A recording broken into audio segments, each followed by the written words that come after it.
Tu trouves ça le live coding, c'est... Pour moi, en fait, c'est tout à fait nouveau parce qu'à Montréal, dans les universités, du moins, c'est pas quelque chose qui existe vraiment. On fait de la programmation, mais on fait pas du live coding. On fait pas des shows live. C'est plutôt acousmatique. Donc pour moi, c'est quelque chose d'assez nouveau. Le laptop orchestra, c'est pas un truc que j'ai vu, en fait, déjà à Montréal. Tu vois des gars qui ont des laptops des fois dans les bars, mais pas 16 laptops en même temps qui font un concert. C'est quelque chose qui détonne pas mal avec la scène acousmatique à Montréal. En fait. Salut. Ouais. You good? This is a live interview.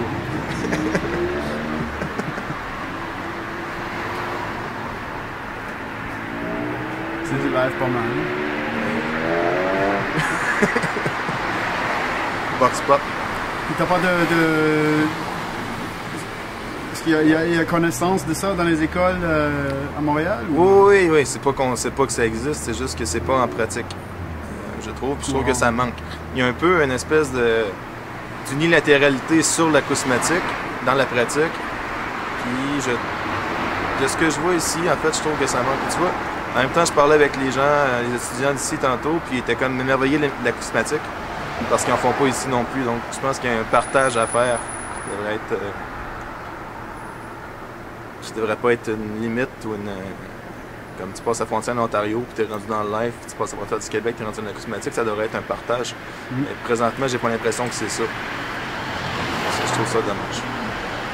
Tu trouves que ça va avoir les provinces ou c'est peut-être des écoles aussi? C'est peut-être des écoles ou c'est peut-être en fait, c'est sûrement en fait juste, pas juste, mais tout le bagage d'influence française, tu sais, Francis Daumont, puis tout, puis la musique concrète qui a forgé le son acousmatique à Montréal, puis qui a forgé le fait qu'on a une réputation à Montréal en acousmatique qui est loin d'être à renier, parce que je pense que c'est un trésor en fait. Donc, on est bon là-dedans, puis on a de quoi en être fier, mais je pense qu'il ne faudrait pas se priver de tout ce qui existe à côté au niveau de la musique électroacoustique et qu'on connaît moins, du moins dans les universités. Je parle toujours dans les universités parce qu'à côté de ça, il y a des très belles choses qui se font dans le live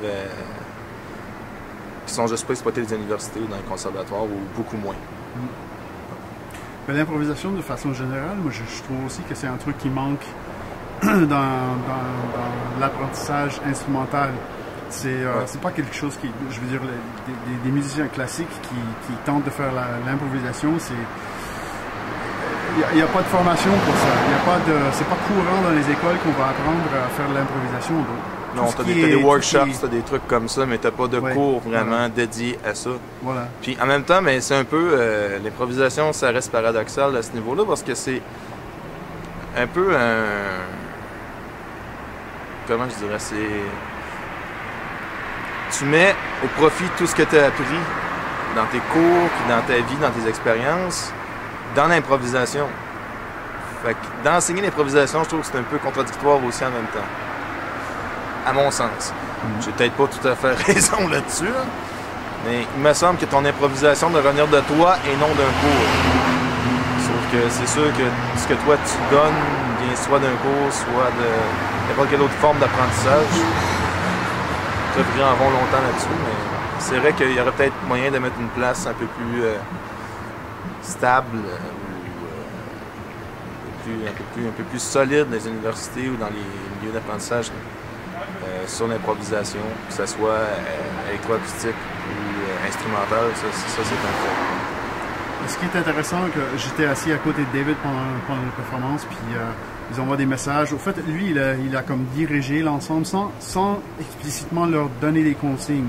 Fait ce genre de truc-là. C'était plutôt des encouragements. Donc, par exemple, X, continue ce que tu fais un peu plus de ça, c'est bon ce que tu fais, puis là, c'est un peu trop, lâche un peu.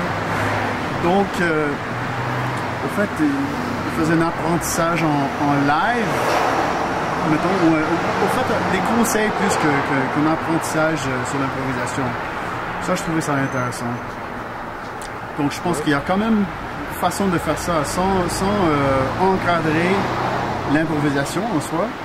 Ça, je pense que c'est un peu le but de David, si je me fie à ce que ses élèves m'ont dit tout à l'heure, c'est que n'importe qui en a jamais fait peut en faire. Il n'y a pas de...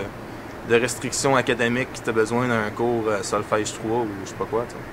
Tout à fait. Tout le monde peut arriver, puis tu tapes deux lignes de code, puis tu fais un son, puis après ça, ben, on fait ça ensemble, puis on arrive à quelque chose.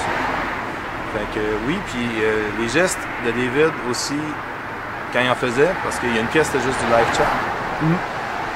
Ça, c'est intéressant, mais c'est plus obscur. Je veux dire, comme public, tu regardes ça, tu fais OK, qu'est-ce qui se passe? Parce que tu vois rien.